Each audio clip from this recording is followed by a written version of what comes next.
Hey, we got a guest in today, Mr. Mark Yancey, who's running against Republican John Cornyn.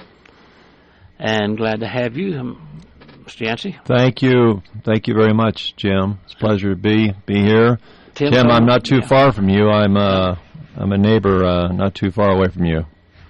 Well, good. You come knock on my door. I'll give you a warm Dr. Pepper or a cold cup of coffee. We'll do that. We'll go grab a hamburger someday. Yeah, that'd be great. I'm not real far from Jeff Crilley's office, where I'm actually in Hillcrest Tower over here at Hillcrest and 635. Oh, sure.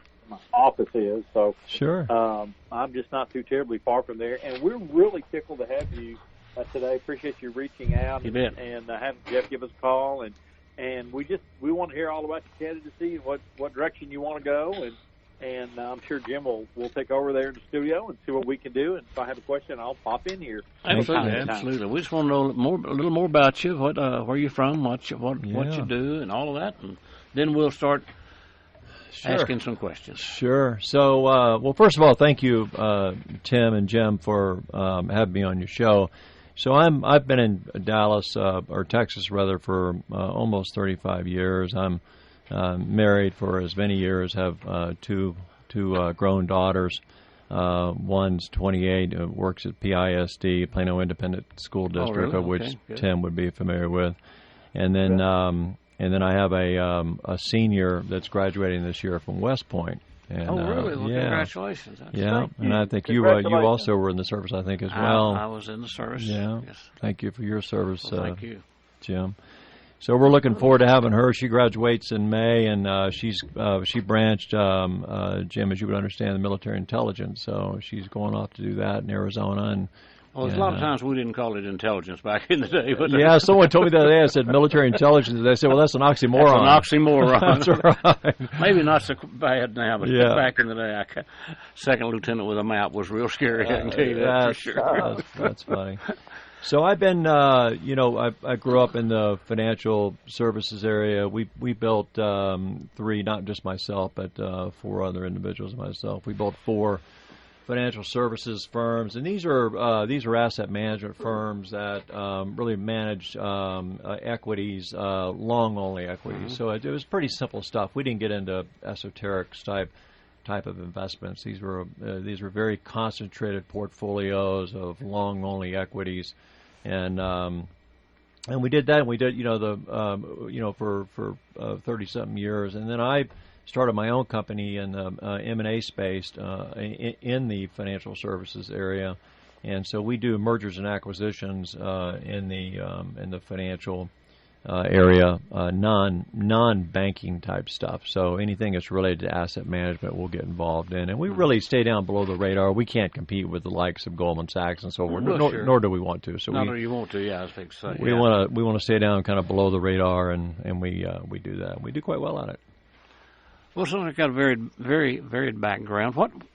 Tim? You're an economist and everything. Let me ask you this: why you want to run for Congress? Why? What's going on? What made you want to do that? Well, so it's a good question. So we have been in the capital markets. You have to pay attention to what's going on in Washington, and particularly as it relates to the Federal Reserve.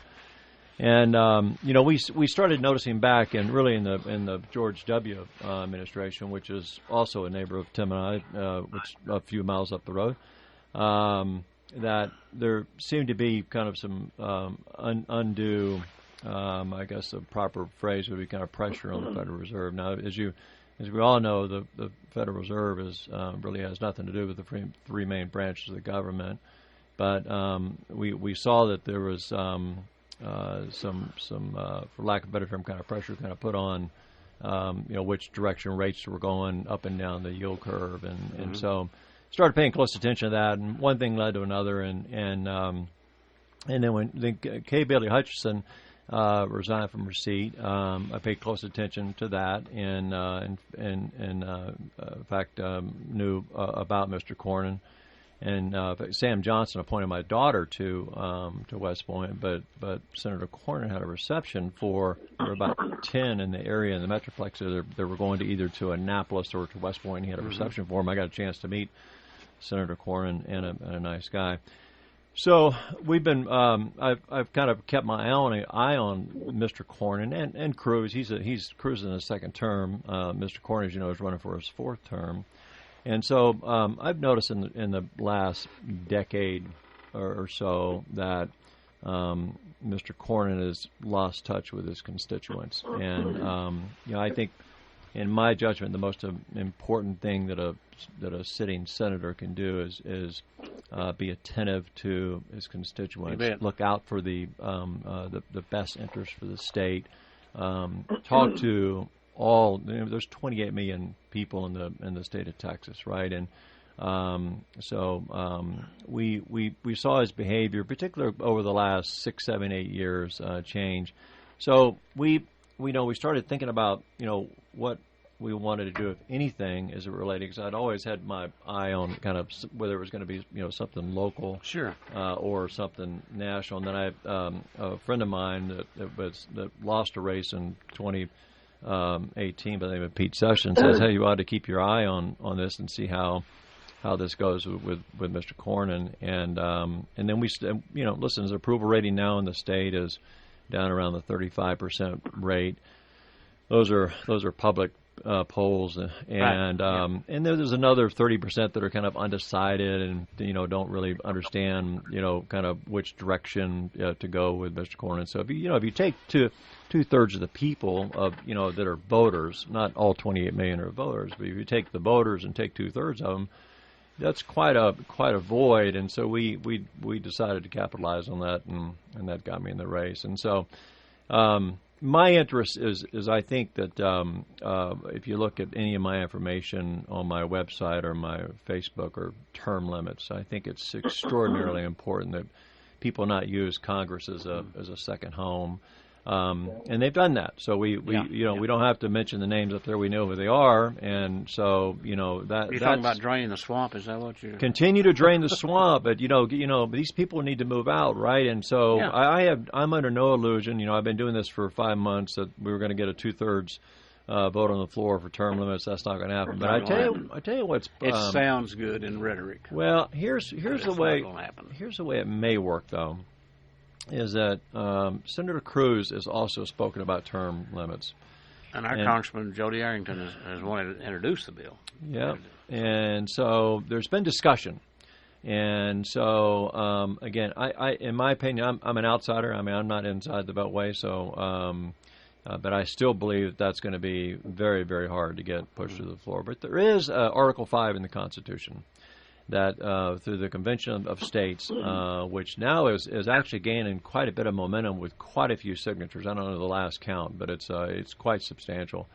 Whereby if you get a certain number of the states and they actually can ratify an amendment to have that done. I mean, it's an arduous task. There's no question about it. It takes time. You've got to roll up your sleeves.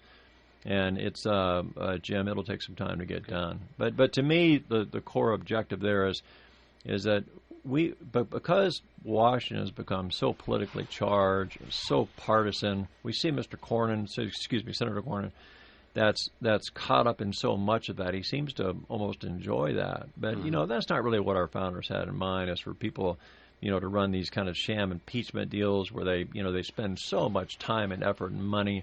There are 400 bills stacked on Mitch McConnell's desk right now. I mean, we've got infrastructure, we've got immigration issues, we've got health care issues, drug issues with pharmaceutical. I mean, it just one thing after another, and none of that's getting done because the person that Nancy Pelosi and the Democrats wanted in the White House is not in the White House, and so they're that's doing, exactly right. Yeah. So Timbo, you want to jump in here, brother?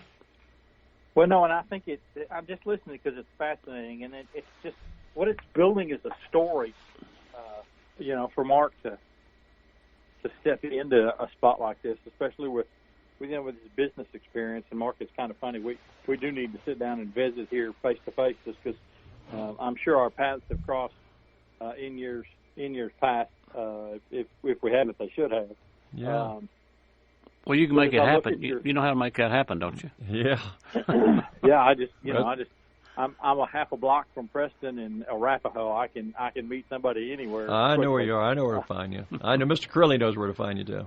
Yeah, Jeff certainly does. But here's what I'm looking at, and you know, I think it's amazing. We got ourselves in a spot where the Republicans got spooked in the last senatorial election, right, with Beto O'Rourke.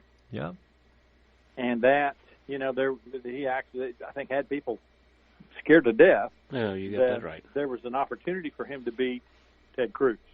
Right. The vulnerability of the state of Texas, and Jim and I have had several folks on Jim's show in the last year that we've had conversations about, is Texas still a true red state? Are we purple? You know, what are we? And what's it going to take for us to control our two seats, our senatorial seats, which is most important, right. In light of a state that from the House of Representatives is very much blue? Yeah. Tell me what you think about that. Well, you're absolutely right. First of all, in 2018, I'll just give you a little color on that. I'm sure, Tim, you're up to speed on that, but I'll give you my 2 cents. You know, I think two things happened there. One is, in fact, we were at a fundraiser Saturday night for the Denton County Republican fundraiser, and Mr. Cruz's dad was there. And so while I wasn't with him specifically, we were at a table of 10, and Senator Cruz's dad was there, and he's probably 80. I would be guessing, but he's in his middle 80s, to say. And just sharp as a tack, witty, and a great guy. We really enjoyed his conversation. The whole table did. I would say, going back to that race, that Senator Cruz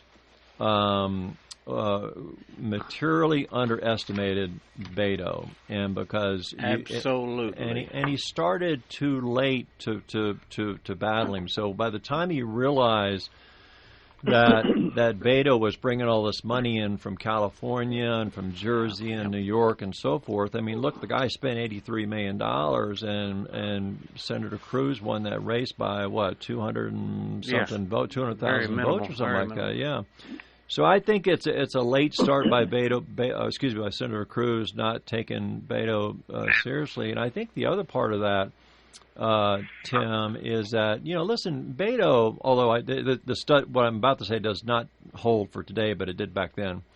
He had a little swagger. He was a young guy that a lot of people thought he had a little JFK in him, and he was young and youthful and bounced around the stage. Well, the way I'd met him once, and he's one of those guys you just want to sit and talk to. Yeah, he kind of reach out and grabs you. Yeah, and then until he makes a statement, he's going to take your guns away, and that all kind of went away in a heartbeat. I didn't mean to interrupt you. Well, no, to be such a smart guy to make such a dumb statement, that one I'll never figure out. Yeah.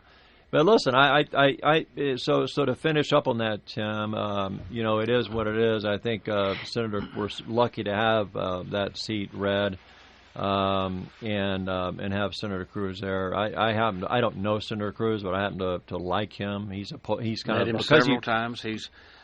Last couple of years, he's kind of come off his high horse. I'll put it that way. Well, he ran for president. Let's put it this way. He's more polarizing. He's a constitutionalist, no question. He's a brilliant guy. He is very. And but he's one of those guys that's kind of polarizing. You either like him or you don't. And but he's no one can argue his brilliance. He's a very, very, very smart guy. Yeah. I think my opinion on this time around is that, look, Texas is the red of the red. I don't know of another state that's any more red than Texas. If you look at the counties, we have 254. And I actually did the counting on this one time, and I think I came up with about 18 or 19 counties that were blue. And most of those were kind of centered around Austin. Mm-hmm. And I don't remember where the rest of them were. Maybe a couple down around Katy, Texas, something like that. But we are a red state. So I'm also convinced that because of look, Senator Cornyn. This is all public information. So Senator Cornyn is was $13 million for his campaign. I can tell you right now, I've spent nowhere near that. And now we'll see what happens in the polls. That could show, the money could show up in the polls. Sure. I happen to be one of those guys that name recognition is going to. It's branding. When you go to the polls and you see Mark Yancey or Dwayne Stovall or whoever, it's like, who are these people, right? Yeah, yeah.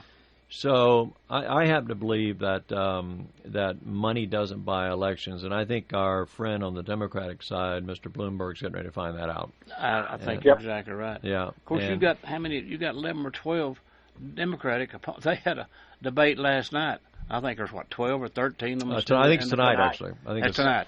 Yeah, tonight. In Las Vegas. Yeah. No, I'm talking about here in Texas. Buchanan's running for. Oh, that's right. Oh, for senator. Oh, yeah. There is 12 of them. That's 12 right. Of them, and that race on the Democrat side. Yeah. Well, it sounds like the it sounds like the presidential campaign. They still, yes. We're down to 5 now. Yeah. Candidates, so it's a mess. So you got you and Dwayne probably on the Republican side, and then 11 or 12 on the Democrat side. So there's actually 5 running. So including Mr. Cornyn, there's 5 on the Republican side. But the other 2, I'm not. I don't want to say disparaging about it, but I'm not sure they're. I'm not really sure what they're up to. I never really hear anything about them, so I'll just leave it at that. I'm not sure what they're doing. Nothing wrong with that. Yeah. Timbo, go ahead. Yeah, no. Hey, let me. Yeah. Can you stay a little past 1? Sure. Okay, Tim. Why don't we take him up to 1? Then we'll take our break and come back, because I always like to leave them with a "Why vote for me" speech. So let's go ahead and go ahead up to 1 o'clock. How's that? So go ahead. That sounds terrific. Yeah, that's exactly where I was going to go here in a minute. So I'll let you do that here when we give Mark a chance to just kind of give us his stump speech. But Mark, the other thing I'm looking at is candidates. People are going to look at John Cornyn. They're going to see that yes, he did support the president on the impeachment trial and those kinds of things, and that's something that we actually needed to see him, seeing him do. But it just seems like, from a disconnect standpoint, Senator Cornyn has, he's completely abandoned, it seems to me, the conservative side of Texas. I'm a oil and gas economist. I've got a degree in economics. I've done a number of things in that field, and I've raised substantial amounts of money in years past. And you sit back, and I'm a very strong fiscal conservative. And sure. And what is it about you that And I think I know what it is, but that's because I can read your resume and pretty much tell who you are. But tell folks about what's going to differentiate you from John Cornyn specifically. Well, let me back up, and Tim, just make a couple comments specific to your comments, which I would say that Senator Cornyn, is he is very artful about the way he discusses things in the public, and I would argue that he was very late out of the gate in terms of supporting President Trump. Well, it just happened to be election year. Reckon that anything to do with it? Well, it had something to do with it. But look, I tell you what, Senator Cruz was pounding the table from day one. Yes, he was all over Twitter. He was everywhere. And then, in fact, I started saying things on Twitter about, hey, Senator Cornyn, remember, you're the senator of the state of Texas. Are you supporting our president or not? Mm-hmm. And Good for you. So sooner or later, we finally heard from Senator Cornyn. One of the things, Tim, that we have discovered in our 5 months is that Senator Cornyn, albeit a nice gentleman, I've actually met his wife too, a lovely lady, is that he appears to be one that needs to be led and kind of told how to legislate. And so I listen. I don't know if that has anything to do with he's been a senior leader in the Senate, as you know. He was a majority whip for some time. Look, I'm not sure the guy's a true leader, and I think when it comes to legislation that he's done. By the way, you can look at something called the Liberty Score. Any of your listeners want to Google this thing, go to something called the Liberty Score. And that Liberty Score will give them the voting information for all individuals in Congress. And so for Mr. Cornyn, they've got him voting 67% of the time for liberal issues and 33% of the time for conservative issues. So that I don't believe that's what the folks in Texas voted for when they voted for Senator Cornyn back in 2001. Yeah. I think you're right. That's exactly where I wanted to go. Yeah. Well, I've met the gentleman several times, and I won't say over the years he's come off his high horse, just like Senator Cruz. I'll be this. We had to get Mr. Cruz out here about 2 years ago and give him an outlining of what agriculture is and what it meant to the state of Texas. And he really kind of turned around. I admire him for listening and talking to the people and going out and seeing what was going on really in the real world. Yeah. And he has definitely changed since then. There's no doubt about it. And we need to do that with Mr. Bloomberg too. Well, yeah. No, he knows all about farming. Now Bloomberg, he's right on that farming stuff. There's no doubt about that. He knows about Slurpees in New York City. We know that. You got that right. Well, he just lost his rural vote there. Ain't no doubt about that. I do believe. Yeah, he did. But another stupid comment. Just shoot yourself in the foot. Just keep it on, and that's exactly what we want, because we've got the president right. We got the one we need for what's going on right now. No doubt about it. Right. So, Tim, you got one more? We got about 2.5 minutes. Well, if you don't mind, just a continuation on Tim's deal. Yeah, I was just going to say, listen, and wrapping this up, listen, we need to wrap a blanket around President Trump. He's done more in 3.5 years than the last two presidents we've had. Amen. Listen, a guy that's a developer in New York's got sharp elbows, and people in, for the reasons I pointed out earlier, they don't like that. Too bad. They're just going to have to get over it. And look, this guy has just put together he said he was going to balance the budget within 5 years. You've seen the new budget and the reduction in certain things that'll lead us in that direction. We'll see how the House responds to that. Listen, we're in good shape there. With any luck, we can get some action over in the House, and so he can look. I think President Trump would be 30-40% further along had it not been for Speaker Pelosi. But let me just mention two things to you that are extraordinarily important to me. I'm a constitutional as well. Anything that is not constitutionally within the Constitution, I want to either mitigate or remove from the federal government. I want to divest things from the federal government. I get questions all the time about what would you do as a sitting senator for certain things, and I say that's not my issue. That's a state issue. That's an overreach of a sitting senator. The Department of Education. There's no language in the Constitution that you and Tim and I have where we pay our tax dollars to support something called the Department of Education. It needs to be gone. It's a waste of money. Well, Tim, I'll tell you, we got a minute, and I'll take us up a break. And I was going to tell Tim he can still listen along the line. First thing you picked up in there was our little book, Constitution. Yeah. Little pocket book, and those are so much. I talked at talked to a school here several years ago.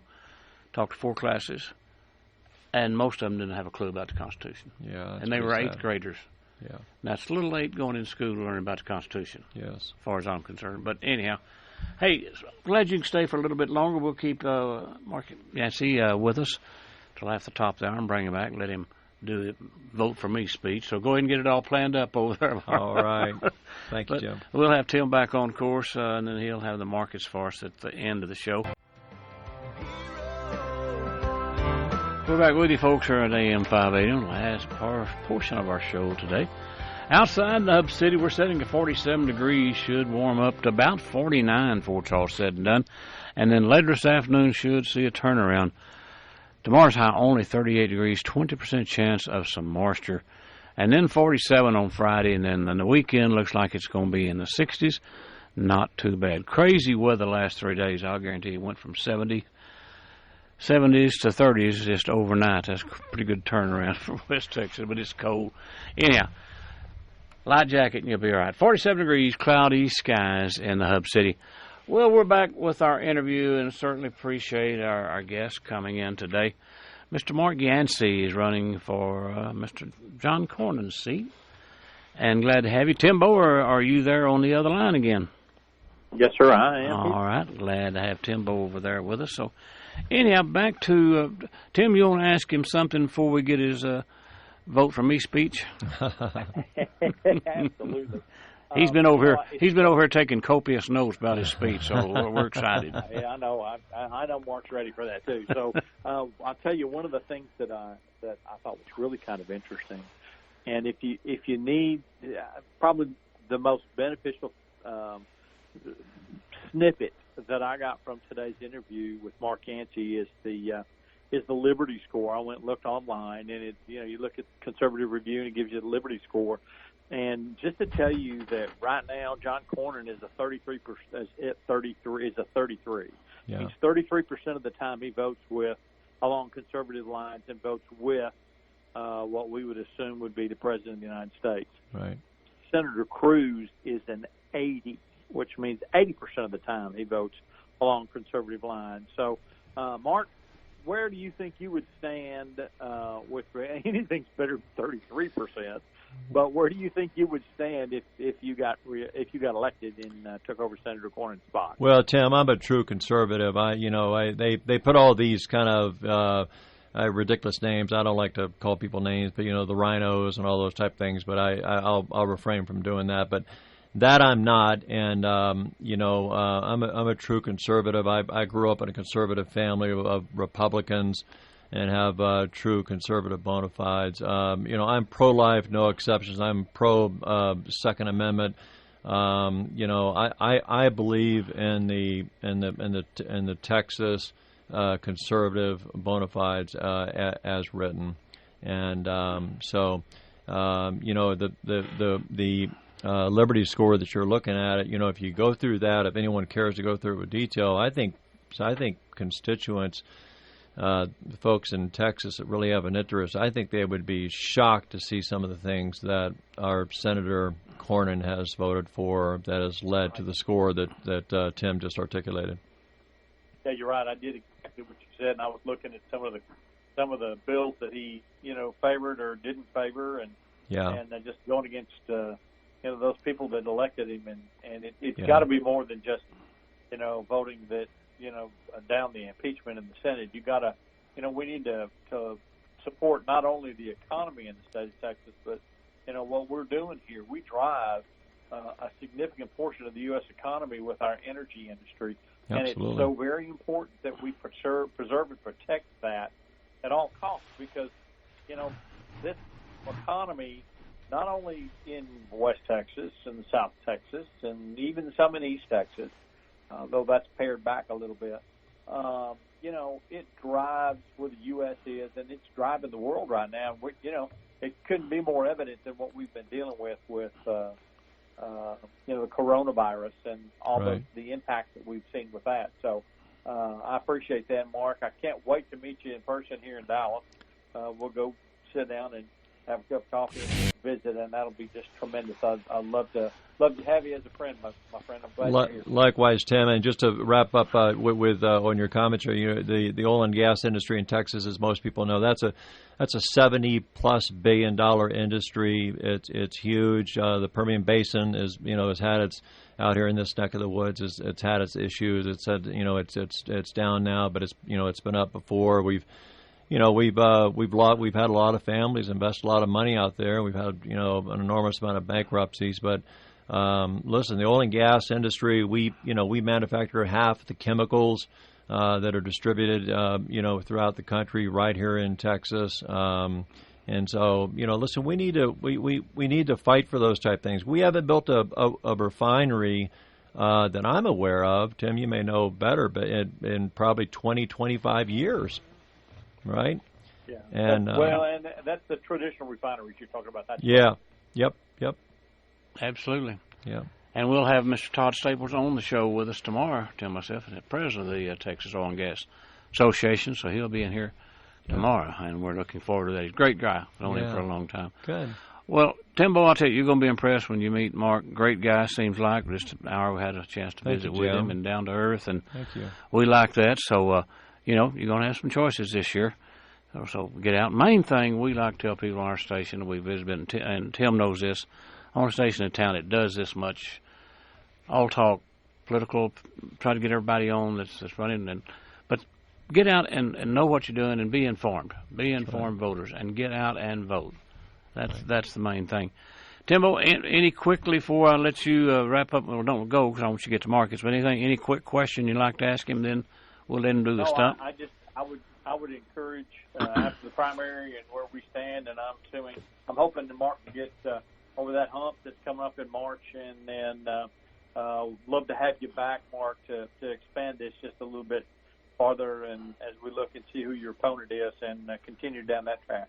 Thank you, Tim. You bet. Okay, you got about let's take about 4 or 5 minutes, and just why should we vote for Mark Yancey? Well, first of all, thank you, Tim and Jim, for having me. It's been a pleasure to be here and with you two gentlemen. Listen, if you want a candidate that is a conservative as one can find, that's a constitutionalist, that is pro-life, no exceptions, that is pro-Second Amendment, is passionate and underscore passionate about serving the 28 million people in Texas, I'm your candidate.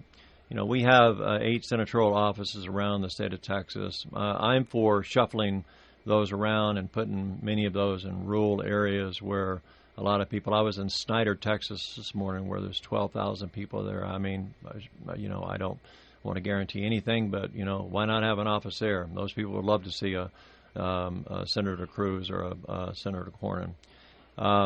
So I'm very passionate about what I'm doing at my age and having, I don't mean to sound pompous, but having some success in the private sector. We've been very fortunate, and I'm lucky to be here. I leave you with 3 planks that are very important to me. We've talked about 1, term limits. It has to be done, and I think it accomplishes a couple of things. One is it mitigates, if not does away with corruption, which has really led to a lot of the politically charged partisan stuff that we've seen in the last 2 or 3 years. And it's it's an arduous task. I realize how tough that's going to be to get done, but I'm ready to roll up my sleeves. Number 2, anything that's not constitutional, I want to divest of that. I want to get rid of the Department of Education. I want to divest power from the federal government. I want to move things back to the state. I get a lot of inquiries about cannabis, and they say, well, what would you do if you were a sitting senator? What would you do about cannabis? That's not my decision. That's a state issue. Hemp, hemp, it's very much on the minds of a lot of people, right and listen, I respect that, and although I'm not involved in that, it's not my thing, but I don't judge people that do, but it's certainly not my decision. It's a state issue. And the other last thing I'll leave you with is healthcare is an absolute unmitigated disaster. The Affordable Care Act, which came about under President Obama, in my judgment, is the worst piece of legislation that's come across in time that I've been paying attention, and that's been 30-plus years. And we almost got that completely wiped out, if not for John McCain. And so while we've got President Trump has been great in diluting some of the effects of that, we need to, well, first of all, the Republicans need to get together, and we have to figure out what the replacement is, and we've got to put our heads together and get a replacement plan. But Obamacare needs to be abolished. We need to go back to 18, 20 years ago when we had actuaries that were underwriting insurance risk. And when you do that, you bring down premiums, and you have it at an area where people can afford to pay their insurance. I was just talking to a gentleman in Snyder, Texas this morning that had a small business, and he said he can't afford his insurance. Ask Tim Snyder about his insurance, Timbo. Yeah. Well, we this is the conversation that may take a little bit longer than the time we have left. But Mark, you are exactly right on. I can tell you right now, I'm in a situation where the doctor that I didn't choose, that I was given to because of I'm not in Obamacare, just because of how it was all screwed up when it was passed. Is now not part of the portion of Blue Cross Blue Shield, and I use their name because I'm in vain.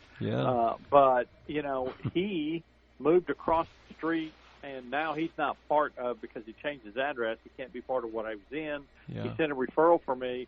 I have a skin cancer spot on my shoulder, and the skin cancer doc said I can't take the referral because of the he's no longer a person that can subscribe through that whole deal.